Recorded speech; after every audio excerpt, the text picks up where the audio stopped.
Hello everyone, welcome to Priyanka net classes. So आज के इस वीडियो में हम लोग बेसिकली नेट के पेपर 2 कॉमर्स की बिजनेस इकोनॉमिक्स की यूनिट को कंटिन्यू करने वाले हैं। ये बिजनेस इकोनॉमिक्स का ये लेक्चर नंबर 14 है। सो अगर आप में से किसी ने फर्स्ट 13 लेक्चर्स को मिस किया है, सो मैं आपको इकोनॉमिक्स की जो प्लेलिस्ट है उसका लिंक जो है वो डिस्क्रिप्शन में दे दूँगी। आप वहाँ से जाके उस प्लेलिस्ट को ज़रूर चेकआउट कीजिए, बिकॉज मैं स्टार्ट से बोल रही हूँ, हर एक लेक्चर मेरा आपस में इंटरकनेक्टेड होता है, लास्ट लेक्चर से इंटरकनेक्टेड रहेगा। सो प्लीज़ आप अगर सीरीज़ वाइज देखेंगे तो आपको बिजनेस इकोनॉमिक्स जैसी यूनिट काफ़ी इजी लगने लगेगी। कमिंग टू आज का हमारा 14th लेक्चर, जिसमें मैं आपके साथ डिस्कस करने वाली हूँ variations in demand.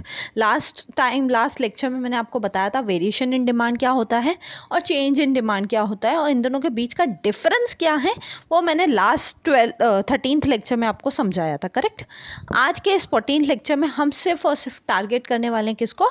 Variations in demand को। इसको हम पूरा डिटेल में समझेंगे, इसके टाइप्स को भी पूरा डिटेल में समझेंगे, तो इसलिए वीडियो को एंड तक देखिएगा ज़रूर।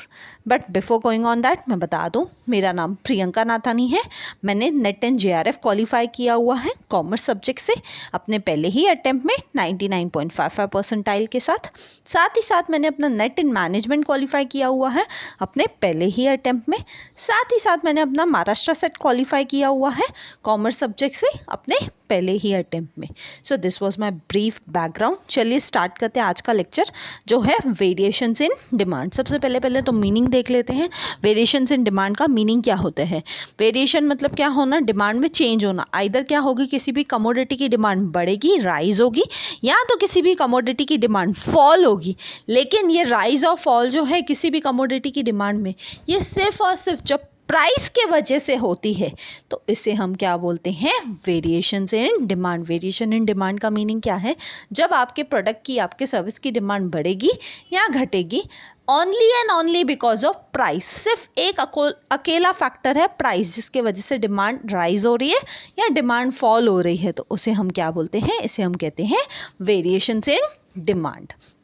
यहाँ पे जो बाकी सारे अदर फैक्टर्स हैं, अदर फैक्टर्स कौन से? हमने डिटर्मिनेंट्स ऑफ डिमांड के लेक्चर में बहुत सारे फैक्टर्स देखे थे, प्राइस के अलावा भी, करेक्ट। तो प्राइस के अलावा बाकी जितने भी फैक्टर्स हैं, एडवर्टाइजमेंट हो गया, पॉपुलेशन हो गया, सब्स्टिट्यूट गुड्स का प्राइस हो गया, कॉम्प्लीमेंट्री गुड्स का प्राइस हो गया, ऐसे जितने भी, इनकम ऑफ कंज्यूमर हो गया, एक्सेट्रा, ऐसे जितने भी फैक्टर्स हैं, बाकी सारे फैक्टर्स हैं प्राइस को छोड़ के, वो बाकी सारे के सारे फैक्टर्स वेरिएशंस इन डिमांड के केस में क्या रहेंगे? कांस्टेंट रहेंगे। क्या रहेंगे? कांस्टेंट रहेंगे। क्यों? क्योंकि वेरिएशन इन डिमांड का कंसेप्ट ही बोलता है कि सिर्फ और सिर्फ प्राइस चेंज होगा, उसके अलावा और कुछ भी चेंज नहीं होगा। आई होप सबको फर्स्ट दोनों पॉइंट्स क्लियर है।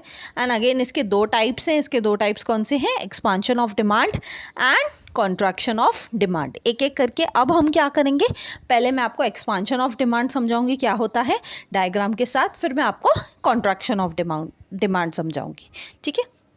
चलिए स्टार्ट करते हैं। सबसे पहले तो एक्सपांशन ऑफ डिमांड। एक्सपांशन मतलब बढ़ना किसी चीज़ का, करेक्ट। तो यहाँ पे क्या होता है, यहाँ पे जो आपके क्वांटिटी डिमांडेड है उसमें राइज आ जाता है। क्यों?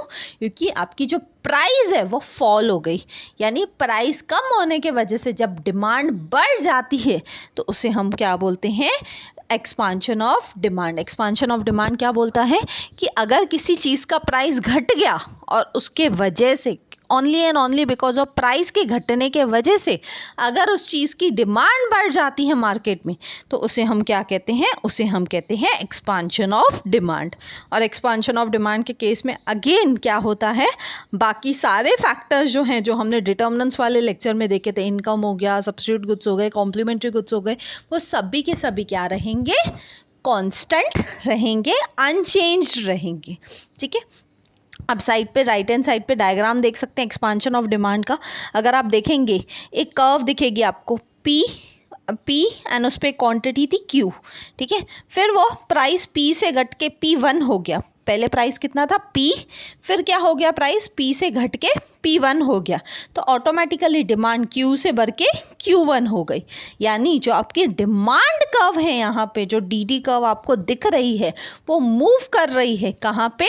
डाउनवर्ड डायरेक्शन में, on the same demand curve. आप देख सकते हो पहले P और Q के केस में डिमांड कर्व की जो पॉइंट थी वो क्या थी? पॉइंट A थी। और जब हम लोगों ने प्राइस कम की, डिमांड बढ़ गई, उस केस में जो इंटरसेक्शन वाली पॉइंट है उसको पॉइंट को नाम दिया गया है बी। तो डिमांड क्या हो गई, पहले ए थी अब बी हो गई, यानी घट गई पहले से।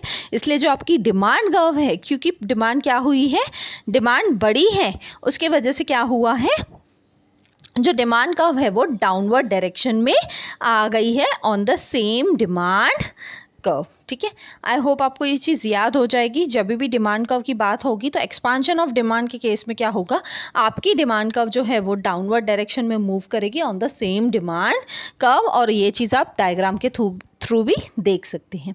कमिंग टू हमारा second important concept, second important type जो है contraction of demand. Contraction of demand क्या होता है, जब प्राइस के बढ़ने के वजह से, सिर्फ और सिर्फ जब किसी प्रोडक्ट का प्राइस बढ़ता है और वो बढ़ने के वजह से उस प्रोडक्ट की डिमांड घट जाती है। क्या बोल रही हूँ मैं, सिर्फ और सिर्फ किसी प्रोडक्ट का प्राइस बढ़ जाता है एंड उसके वजह से आपकी डिमांड कम हो जाती है, तो उसे हम क्या कहते हैं, उसे हम कहते हैं कॉन्ट्रैक्शन ऑफ डिमांड।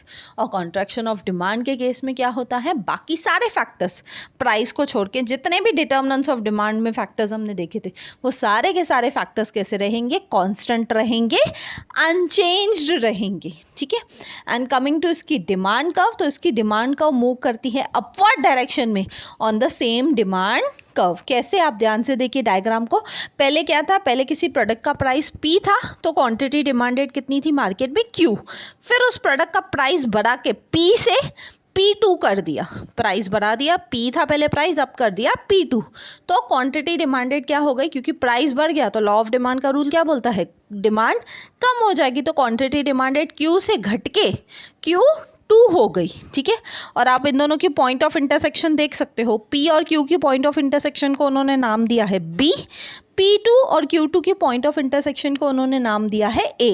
तो क्या हो रही है, डिमांड कर्व क्या कर रही है, अपवर्ड जा रही है, B से A की तरफ जा रही है, अपवर्ड डायरेक्शन में मूव हो रही है, लेकिन on the same demand curve. ठीक है, आई होप सबको ये क्लियर है। डायग्राम के थ्रू ये लास्ट पॉइंट भी क्लियर है कि डिमांड कर्व क्या करती है, एक्सपांशन का केस जो हमने पीछे पढ़ा था, एक्सपांशन के केस में डिमांड कर्व हमेशा क्या करेगी, डाउनवर्ड मूव करेगी on the same demand curve, और कॉन्ट्रैक्शन के केस में आपकी डिमांड कर्व जो है वो अपवर्ड मूव करेगी on the same demand curve. I hope सबको ये दोनों भी कंसेप्ट अच्छे से, दोनों भी टाइप्स क्लियर हैं। सो थैंक यू, मिलते हैं नेक्स्ट वीडियो में। अगर आपको वीडियो अच्छा लगा तो प्लीज़ लाइक कीजिए, कमेंट करके मुझे ज़रूर बताइए, ज़्यादा से ज़्यादा लोगों तक शेयर कीजिए, बिकॉज ज्ञान बांटने से ही बढ़ता है, एंड सब्सक्राइब कीजिए अगर आप न्यू है तो। मिलते हैं नेक्स्ट वीडियो में, till then bye bye, take care.